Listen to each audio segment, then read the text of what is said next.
Hello friends, I am Dr. Harsha Suryavanshi, Assistant Professor from Sri Shivaji Law College, Parbhani, Maharashtra.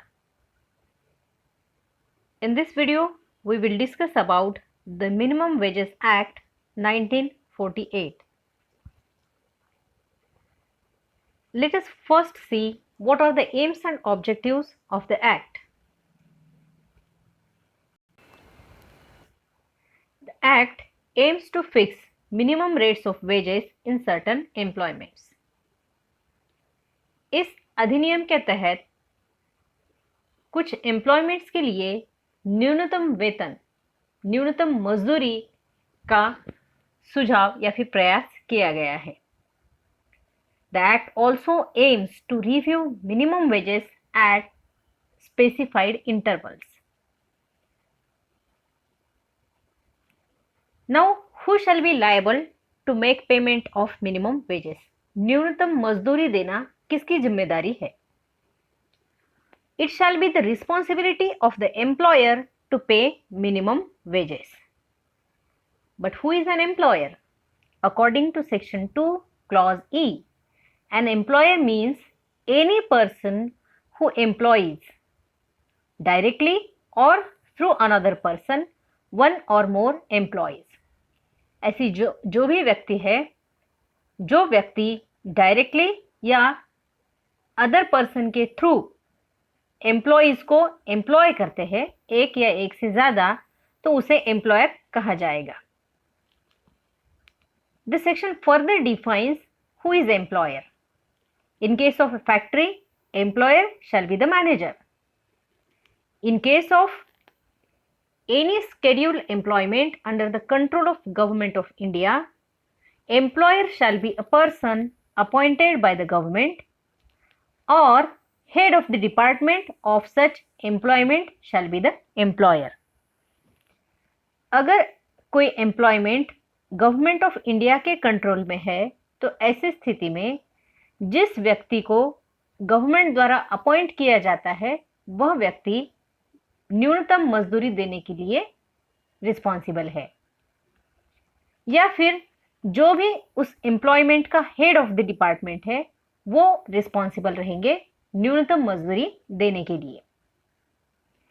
अगर कोई scheduled employment यानी कि ऐसी employment जो कि इस एक्ट के तहत जो स्केड्यूल दिया गया है, उसमें जो भी एम्प्लॉयमेंट्स इंक्लूड किए गए हैं, उन्हें स्केड्यूल्ड एम्प्लॉयमेंट कहेंगे.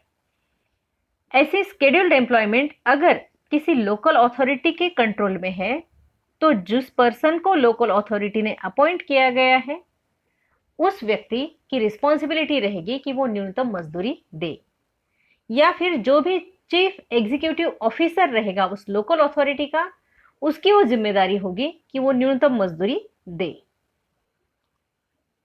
Now let us see who are the persons entitled to receive minimum wages. न्यूनतम मजदूरी किसे मिलनी चाहिए? First condition is that worker must be employed in scheduled employment. जो भी एम्प्लॉयमेंट्स इस एक्ट में जो शेड्यूल दिया गया है उसमें इंक्लूड की गई है, वहां पर काम करने वाले मजदूरों को न्यूनतम मजदूरी मिलनी चाहिए. अब वर्कर किसे कहेंगे? According to section 2 clause J, worker means any person who is employed or hired for reward to do any work and includes skilled or unskilled. यानी कि वर्कर ऐसी व्यक्ति है जिसे एम्प्लॉय किया गया है या फिर हायर किया गया है. किस लिए? काम करने के लिए. फॉर रिवॉर्ड, जिसे अपने काम करने का पारिश्रमिक मिलना है यानी कि रिवॉर्ड मिलना है, उसे वर्कर कह सकते हैं. वर्कर में और कौन सी कैटेगरी के वर्कर्स आएंगे? स्किल्ड और unskilled, workers who are doing manual work और क्लरिकल वर्क, जो कि मैनुअल या फिर क्लरिकल वर्क करते हैं, ऐसे मजदूर भी वर्कर की डेफिनेशन में आते हैं. Any scheduled employment in which minimum wages are fixed, ऐसे वर्कर्स जिनकी एम्प्लॉयमेंट शेड्यूल में मेंशन की गई है, ऐसे सारे वर्कर्स इस एक्ट के तहत बेनिफिशियरीज है. Worker also includes an out worker. Worker की डेफिनेशन में एक आउट वर्कर भी आता है। आउट वर्कर कौन है? Out worker is the person to whom articles or materials are given out by another person। जिसे आर्टिकल्स या फिर मटेरियल जो है, रॉ मटेरियल जिसे दिया जाता है, किस लिए?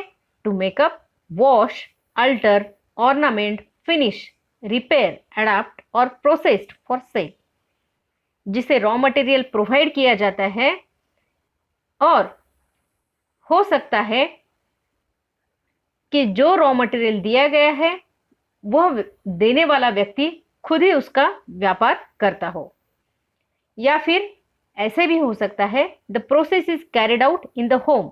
आउट वर्कर जो है वो ऐसा भी व्यक्ति हो सकता है कि जो अपने घर में वो काम करता है।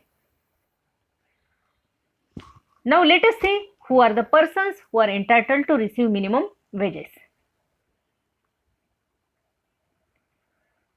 Worker also includes any person who has been an employee, जो एम्प्लॉय रह चुका है या फिर जो अभी एम्प्लॉय नहीं है और उसके एम्प्लॉयमेंट जाने का रीजन, जाने की वजह सुपर एन्युएशन रिटायरमेंट है, यानी कि वो उस एज तक गया है जहां पे वो रिटायर होना चाहिए।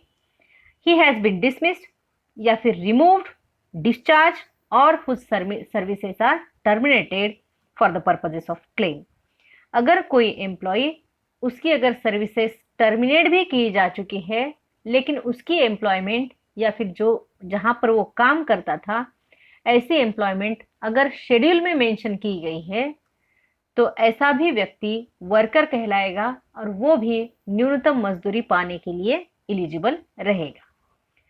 Thank you friends for watching the video. Thank you very much.